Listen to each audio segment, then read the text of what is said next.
While I unfortunately already know the answer to this, what the hell is going on in this country?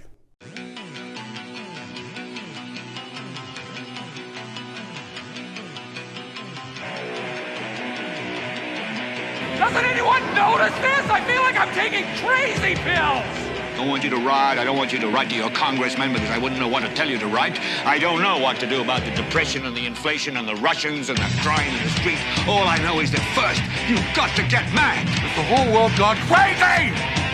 Am I the only one around here who gives a shit about the rules? You have the luxury of not knowing what I know.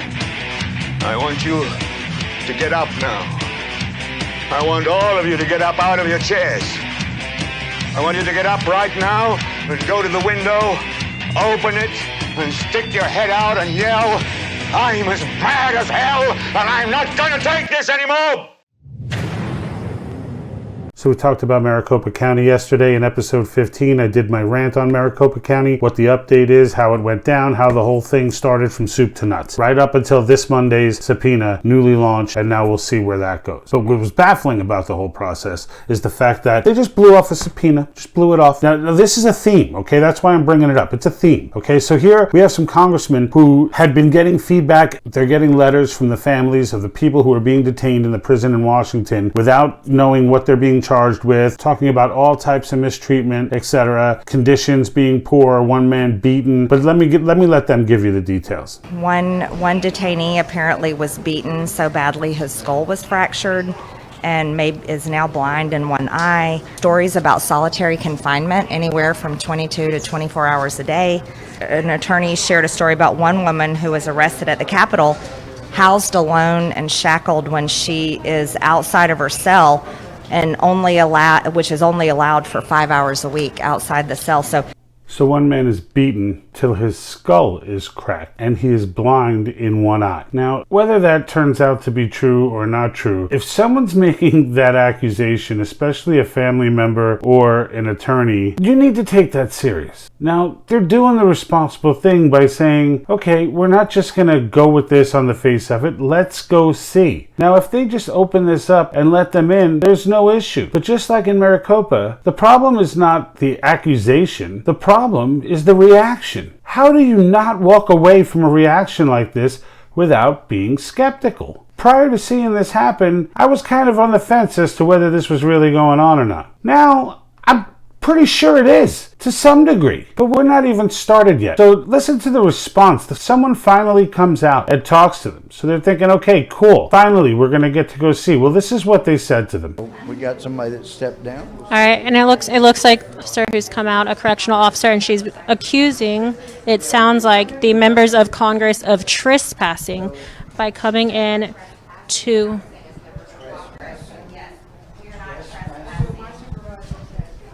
Her supervisor has said, quote, that they are trespassing by attempting to come into this correctional facility. People that vote on whether or not to fund you, at what level, and we're trespassing. I understand that. My I'll see if my gosh, the supervisor's government is available. upside down. Can you please go ask your supervisor? You right now are obstructing entrance into this facility. This is the way people enter. You're obstructing your We won't entrance. obstruct the Nope, entrance, but we'll we are not help anybody. trespassing. No, that's what we're doing. Okay, we'll clear the entrance. We'll clear the pathway. All right, so these four representatives have currently been accused of trespassing and obstruction so far. Very interesting. I just asked her if she was ready to talk to us and answer our questions about the January 6th detainees, and she told me that we were trespassing. I told her that as members of Congress, we have oversight over federal prisons. We've got members of judiciary here, members of oversight here, both committees that oversee facilities like this.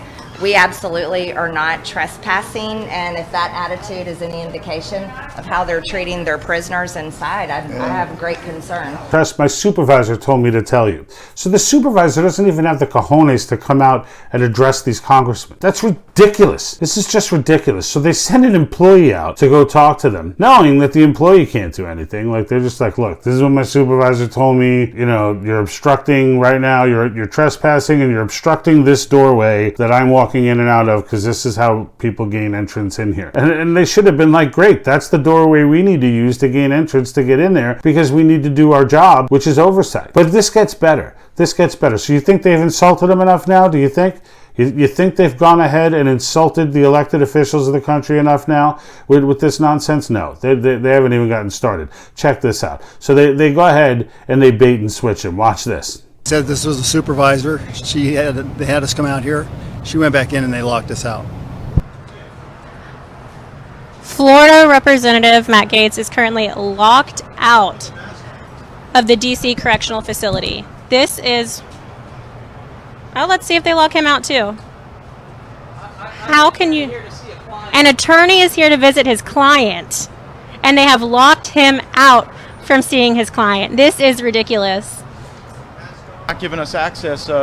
This was apparently a bait and switch. We are here just to speak to a supervisor, and when the supervisor came out and we came out to have that discussion, they literally ran behind us and locked the doors so that we wouldn't have the opportunity to present our identification and seek a review. Apparently, they don't want anyone to know what's happening inside. So while they're talking to the media, they turn around and the supervisor somehow gets to the front and outside, so it goes out a different door so that they can get outside without walking past them, so that because she has no cojones, right? This supervisor is a pansy from the get-go.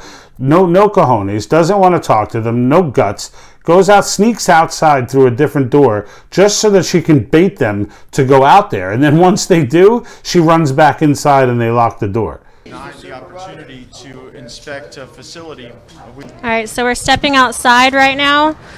It appears the supervisor is actually out here, and we're going to see what they have to say. It seems that they are avoiding them. They're standing outside. The supervisors are standing outside hanging out in a corner, avoiding, what's really going on here, which is these 4 congressmen simply asking for permission to enter and inspect the facilities here today.